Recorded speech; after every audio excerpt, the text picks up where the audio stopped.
don't see a plausible way for Wes Streeting to become Prime Minister. Some of the things that he's attacked Starmer for in his resignation letter are pretty extraordinary. Rayner seems to be like the sort of posh left's idea of what a working class person should be like. I think Rayner could end up being their sort of Liz Truss.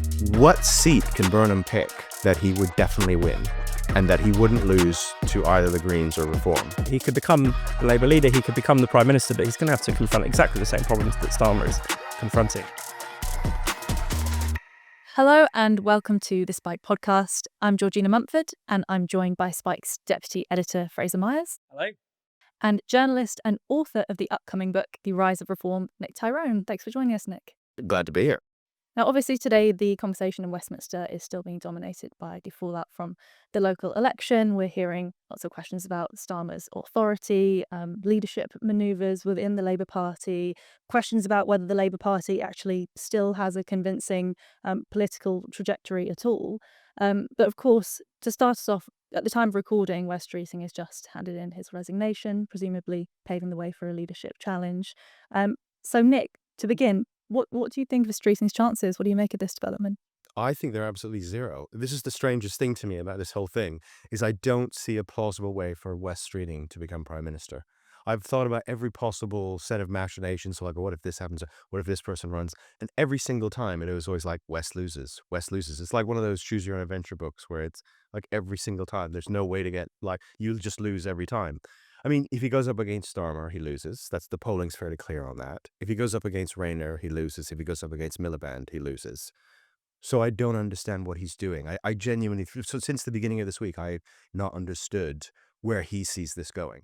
Yeah, no, absolutely. I think if Wes is the answer, I've got to wonder what question you're asking. I mean, it's even feels like a bit of a botched coup. I don't think he can even do coups properly because we've been waiting all day for his resignation. We knew that he was going to resign yesterday. He pre-announced his intention to resign and then fannied around for much of the day, not actually resigning, making people believe that he might not have had the numbers behind him. You know, there's a certain amount of numbers that Labour MPs, 81, would need to nominate them in order to challenge for the leadership.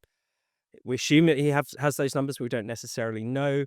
And so, and the other thing is, what does Wes Streeting really represent? I mean, some of the things that he's attacked Starmer for in his resignation letter are pretty extraordinary. I mean, I completely agree with Wes that there is a leadership vacuum. That's something that had to be dealt with, and fair enough. If perhaps Wes is just doing it for the good of the country and wants to see a better Labour leader, that might not necessarily be him. But if you look at some of the things that Wes Streeting is attacking, he attacks Starmer for essentially talking a bit too much about immigration, which is not something that most people would recognise as a valid criticism of Starmer. He talked about how we're seeing the rise of reform and it's dangerous English nationalism, slagging off essentially the voters that Labour has lost in their old heartlands. And you see, it seems like he's kind of Is he positioning himself as a potentially woke candidate? It certainly seems as if he's trying to talk to the Labour membership who might not be interested in, who are not actually that keen on Streeting. So it's very difficult to say what he thinks he's going to achieve. He's not liked by the Labour membership. He's not particularly liked by the public. He's got a tiny majority in his own seat. Could almost, very nearly didn't make it into government thanks to the Gaza independence.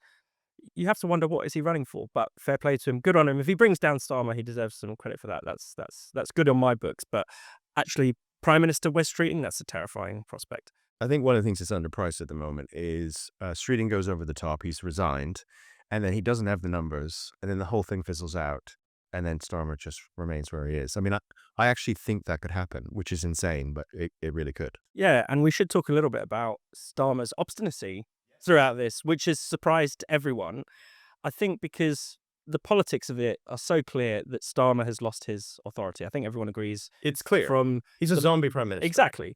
The local elections, these are some of the worst local elections that we've seen in decades for an incumbent. So clearly the public has rejected him. We've had 100 MPs call on him to resign. That's a quarter of the parliamentary party.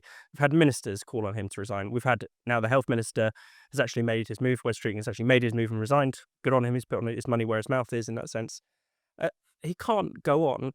And yet he seems to be just styling it out. He did this extraordinary meeting, this cabinet meeting, that crunch cabinet meeting that everyone was expecting, where he simply refused to address the question of his leadership.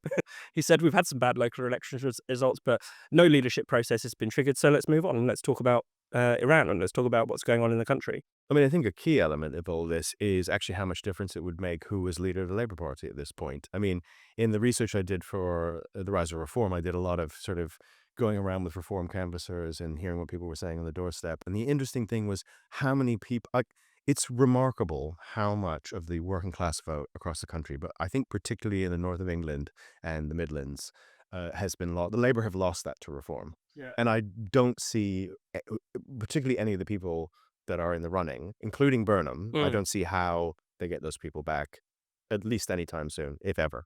Absolutely. And certainly Keir Starmer has such unfavourable personal ratings as well, the lowest of any prime minister in history. I suppose they do always get lower and lower as people's dissatisfaction with the country increases, but still, the idea that there is anything worth him clinging on for is extraordinary. He doesn't seem to be enjoying the job. He hasn't achieved anything.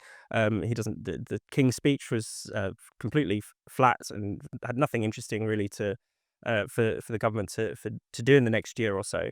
So you do wonder why Starmer clings on. And then the only explanation I can come up with is that the only thing that Starmer really likes, the only thing that he cares about, is being prime minister. He doesn't have any principles or program, but that thing is important to him. He's sort of clearly just prime minister in name only now. Yeah. Because how can his majority in parliament is entirely illusory and on paper. You know, if more than 80 MPs have stepped forward and say, we do not have confidence in Keir Starmer, that's more than his majority. Yeah. Like, he doesn't actually have a majority to do anything he wants. And we've already seen that one of the things that has stymied him so far is, you know, he tries to do welfare reform. He tries to do any number of things, and his parliamentary party say no. Yeah. So actually, in a sense, he almost never has had the majority that it sort of appears on paper that he has, but he definitely doesn't now. Absolutely. We should talk about some of those other names, those potential leadership challenges. Angela Rayner, Andy Burnham. Let's start with Burnham, the Mayor for Greater Manchester. Obviously, he can't throw his hat in the ring right now, but how do you rate his chances overall, Nick? What do you think? Well, I still think, I mean, one of the funny things to me about Andy Burnham trying to get into Parliament, and, you know, he's doing this thing, he's going around trying to get Labour MPs to step down so that there can be a by-election so that he can win. But then you look at all of these places, and you look at the local election results in Manchester, in St. Helens, has been discussed about, even in Merseyside, or Sefton or areas around there. What seat can Burnham pick that he would definitely win and that he wouldn't lose to either the Greens or Reform? I don't think you could be totally confident of that. So, I mean, one of the things that might happen is there's this whole thing where they wait for Burnham, and we'll just wait for Burnham. There's a by-election, you know, someone steps down, Burnham's the candidate, and then the Greens or Reform win. And Burnham doesn't win. And then at that point, it's kind of, well, it is completely over for Burnham, really. I mean, in terms of him ever wanting to be prime minister. And then the even funnier punchline to that would be that he steps down as mayor and Reform wins the Greater Manchester mayoralty. Indeed. Just to rub the salt in the wound. And it has been enjoyable. Yeah, lots of times you'll hear rumours that Andy Burnham says he's secured someone's seat, and then that sitting MP will deny it furiously, saying, "I'm not giving up my job for Andy Burnham." I like the idea of him as leader, but I'm not suicidal. So yeah, the whole Burnham thing could, like every aspect of this, could become very humorous very quickly. I think it's also worth pointing out that he does have a sort of some positive personal ratings. He does seem to be more affable and personable than many of the kind of very wooden Starmerite kind of candidates on offer. But what does he really represent? I mean, he is cut from the sort of technocratic cloth. He's a kind of new Labour period shaped by that period, maybe slightly more soft left.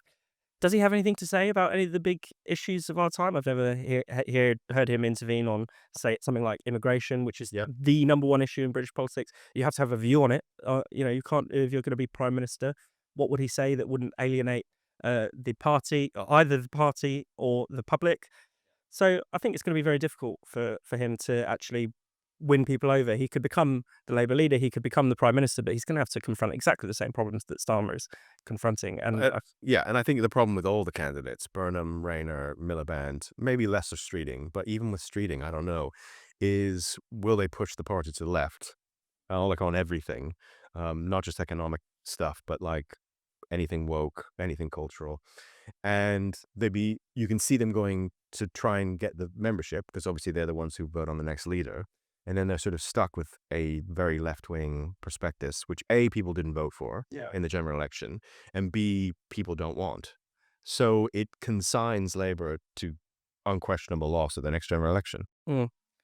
And on the economic front, I mean, we shouldn't allow the bond markets to dictate elections, of course, but it is interesting that the price of borrowing has gone up on this triggering of the potential leadership crisis, uh, and every one of them is pretty much hinting that they're not going to want to deal with the borrowing crisis. That one Burnham defender said the bond markets can put up and shut up; they'll fall in line, and I could see some way in which there could be you can style these things out. There could be a genuine left wing economic strategy. I think these things are possible, but I don't think that the people in charge or people vying for the leadership have really engaged in that deep level of thinking. They just think, you know, How do I appeal to the membership? how do I appeal to membership? Isn't it a bit Tory or right wing to worry about government borrowing? Exactly. Even though we're spending more, I don't think it is. I think it is it should be a problem for everyone that we're spending more on government borrowing than we're spending on education and defence. I mean, that's appalling. Just on interest costs alone. Indeed, I'd argue if you're a left of center party in government, you should be more worried about it Mm. because you want to spend more money. Yeah. You want to have bigger public services. So you should actually be much more invested in the idea of, well, we need to keep the bond markets happy. We need to keep the money rolling in. Actually, a more right-wing government can be a bit more cavalier about that because they can say, well, look, the bond markets are going to like the fact that we're cutting spending anyway and be done with it. Angela Rayner, as you say, Nick, potentially favoured among those more left-wing Labour MPs. How do you think the British Republic would react to Rayner as Prime Minister?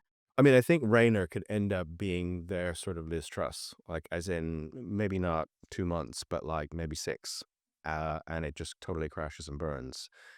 Everybody who's around, all the Labour people I speak to go, she's not really up for it. Her public policy knowledge is very shallow. She just doesn't have the temperament for it. They go through a whole list of things. And I just feel like it would be this kind of Labour fantasy thing of like, oh, it's great. It's just like this working class woman and she'll really connect with the voters and we'll get the working class people back. And it's like, no, they won't. I think actually it would. I think Rayner would completely blow up in their face. And you might end up with a situation where she has to go again after a few months. And then they have another. And it'll just end up exactly like what happened to the Tories at the last election. They've just had like 3 prime ministers and it's all been a total disaster.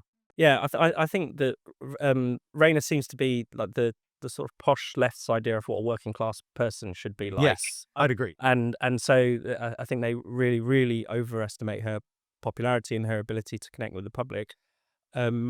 She has the big hurdle, we should say, that was stopping her from throwing her hat in the ring was this question over her taxes, which has now been HMRC have said only today, conveniently. What excellent timing!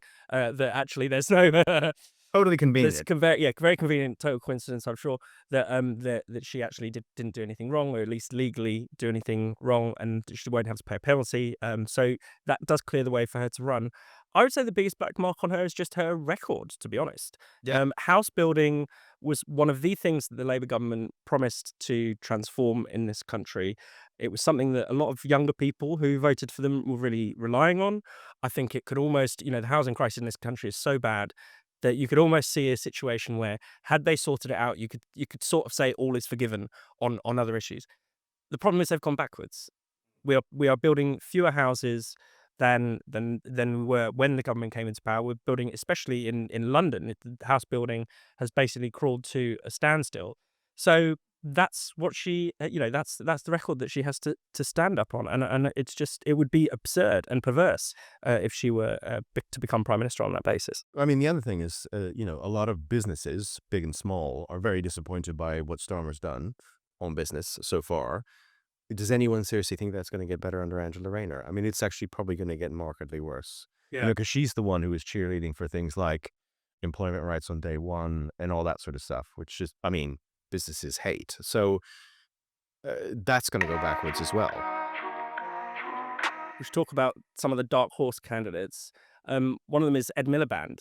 You mentioned him in your list of people in the running, but it is people might be surprised to learn what a big contender he is. He's extremely popular with the Labour membership, extremely popular within the Parliamentary Labour Party, despite being roundly rejected by the public. And if you think of what he has done over the years, not just as energy secretary in the current government, but also as the energy secretary in New Labour, he's the architect, one of the key architects of net zero, one of the key architects of the energy disaster He is. that is unfolding. And that in turn is one of the key causes of Britain's economic stagnation.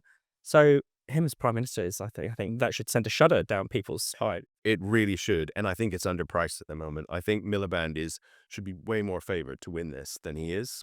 I think, partially because I think there's this thinking within Labour circles, and actually within sort of centre-left circles generally, whereby it's like, oh, if only Ed Miliband had won the 2015 general election, then everything would be okay. If we wouldn't have voted for, we wouldn't have had the Brexit referendum, we wouldn't have voted to leave, we wouldn't have had this, we wouldn't have had that. Tory austerity would have been cut short. All that stuff, right? And so it's like a chance to kind of like wave this thing and go bling and make it so that like Miliband won that election. And the issue with that being that most of the country will hate that idea. I mean, particularly the whole point is he was actually rejected at a general election.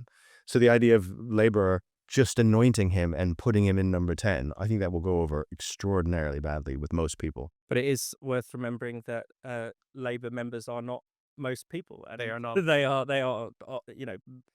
Let's see what happens when the leadership when the leadership contest really kicks off. But they're going to be talking in a way that is in a complete bubble that has no connection to the reality on the ground and to the things that have led to the current crisis for Starmer. Agreed. Completely agree. And as you say, when you touched on energy there, I mean, one of Ed Miliband's great sins and completely done in this ideological bubble that he lives in, which would become number 10, basically, which, it would be a disaster. And to finish off, Nick, regardless of who becomes or remains leader of the Labour Party, do you think there's any way that the Labour Party can turn this around in time for the next election? What would they have to do? That's a really good question. And I'm sort of sitting there going like, could they? I think it's extraordinarily slim.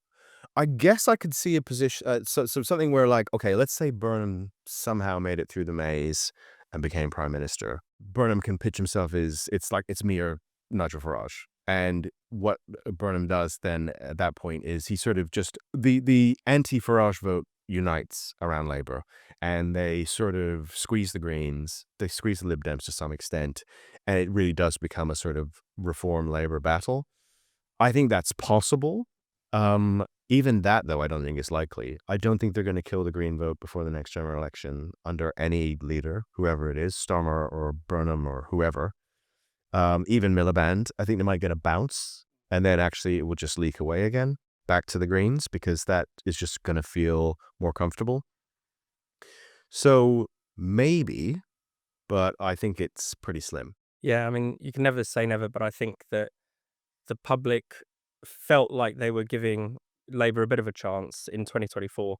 Of course, as you were saying earlier, they had that huge majority, but it was never particularly deep. There was never a great deal of affection for this government, and it seems to have failed on just about every level. It's failed on all of the issues that people care about, and there just isn't really any desire within the Labour Party to put that right. I mean, if you just taking Wes Streeting's resignation letter, for instance, and he's probably the more right wing of all the candidates on offer, and he used that as a chance to criticize Starmer for talking about the UK as an island of strangers. Everyone agrees with that. That's probably the most sensible thing Starmer's said, and he thinks that's unacceptable and beyond the pale. And he knows that he's saying that to appeal to the Labour membership and to Labour MPs. So I don't see an appetite within Labour to fix any of the issues. I mean, I think it's a great point, actually, that you just made about Streeting, which is this idea that he's the right-wing candidate. I mean, that's kind of insane when you stop and think about it.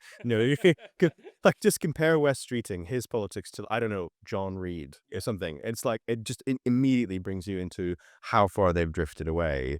I mean, particularly from the working class vote. I mean, it's just astounding that Streeting can be like beyond the pale for most of the members because he's so right-wing. I mean, That almost more than anything else is emblematic of like how much Labour have lost their way. Thank you, Nick. Thank you, Fraser. This is not the end of the conversation. We're going to be moving over to the Spiked podcast Unlocked to talk more in depth about Nick's upcoming book, The Rise of Reform. But before we do, Fraser, do you have something you need to tell the viewers about? Yes, we've got a really exciting online event coming up. Brendan O'Neill, Spike's very own Brendan O'Neill, will be live and in conversation on Zoom. And it's going to be a Q&A, so you can put your questions to him and he will answer them. Ask him about anything. Ask him about British politics, American politics, Israel, Iran, whatever takes your fancy. Maybe something personal. I don't know. Don't tell him I said that. But the only way you can sign up for this is by becoming a Spike supporter. It's exclusive for Spike supporters, but it is free once you're a Spike supporter. So if you're not a supporter yet, then why not sign up now? Go to spiked-online.com/support, and then you can find out how to get your ticket. Plus, that's also the best way to listen to the Spike podcast Unlocked. So there are many, many reasons to sign up. Richard Tice gave me a really great long-form interview. I managed to speak to Robert Jenrick right before he defected, which was a very interesting time to have interviewed him, particularly about reform. I spoke to Danny Kruger about some of the plans for government. So all that's in there.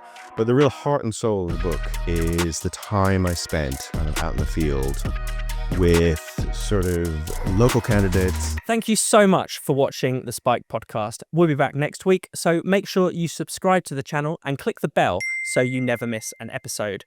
If you enjoyed the Spike podcast, then why not check out what else our channel has to offer, from our documentaries to our weekly interviews and podcasts like The Brendan O'Neill Show. And if you're a Spike supporter, you can watch the second half of this episode by logging in on the Spiked website. If you're not yet a Spike supporter, then why not sign up now? You'll get unlimited access to the website, ad-free reading, discounted tickets to our events, and so much more. So become a Spike supporter today by going to spiked-online.com/support. That's spiked-online.com/support.